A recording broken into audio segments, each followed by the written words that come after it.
I don't think that this should surprise any of you, but the Justin Trudeau Liberal government, as Black History Month starts, no less, is releasing the fact that they have a racist housing policy that gives people money based on what they look like. Completely insane, but here's the announcement video by Housing Minister Sean Fraser. If we're going to solve the housing crisis, it's important that we understand that not all communities are impacted the same. That's why some of our affordable housing programs specifically target communities that have been historically disadvantaged or that have vulnerable community members. We're here in Nova Scotia at the Fairfax Homes Project, which has been led by Akuma, the organization responsible for this extraordinary development. This development was led by the African Nova Scotian community for the African Nova Scotian community. This particular development was supported by the Rapid Housing Initiative. It's put up 8 homes, and we had an opportunity to visit some of the residents today. What's exciting is they're going to be building out the project from here to include larger spaces for families that have more kids. It's co-located to services that support families with high needs, and they're adding a long-term care facility so members of the community can stay in the community where they have come from historically. This is an incredible project. I want to say thank you and congratulations to everyone at Akuma. It's a pleasure to work with you, and we look forward to doing more in the future.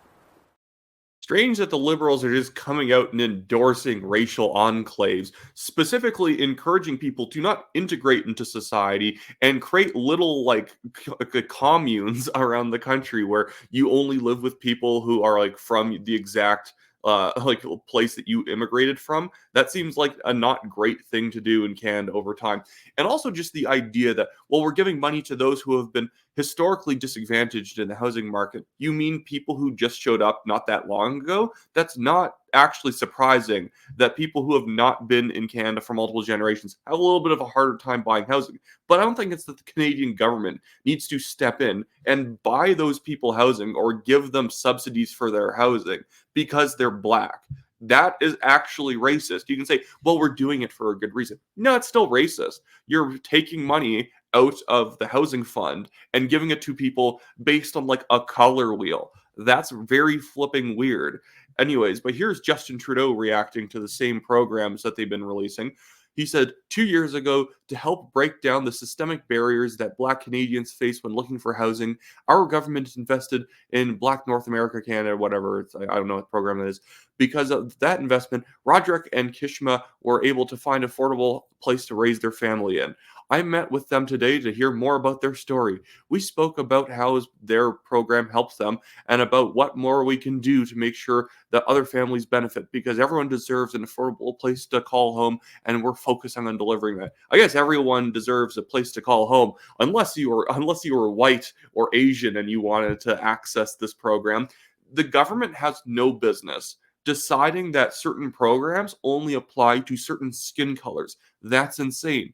White, brown, Black, Asian, no one should be getting money because of their race. It's insane, but it's just pandering. It's the Liberals assuming that they can maybe carve out some sort of new voter blocks in specific communities by specifically targeting money to them under the justification that, well, this is not discriminatory because they've been historically disadvantaged in some way. And remember, disadvantage doesn't even mean like unfairly treated. It just means, oh, they have disadvantages because they've only been in this country for 5 years compared to someone who's lived here all 35 years of their lives. But that doesn't mean that they are owed money. If anything, that is probably why our immigration system is such a basket case. The Canadian government has made it very clear that, especially with many new immigrant communities, they're willing to just throw out hundreds of millions of dollars in random support benefits that no other Canadian gets. And this is why you get people very upset where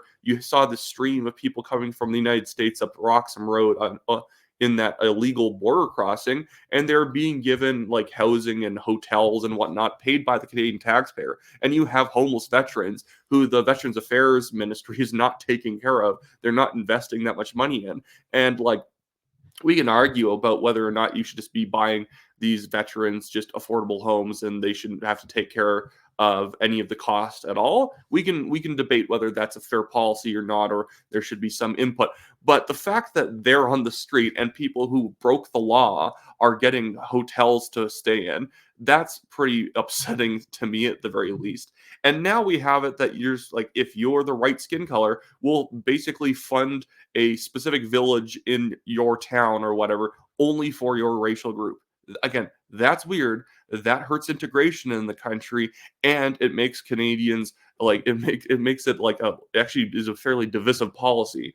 You're going to have a lot of Canadians now resenting potentially neighbors around them who might get money simply because of their race while they get nothing, or just the fact that you're creating towns to have enclaves of different ethnicities around it rather than people integrating and everyone becoming Canadians.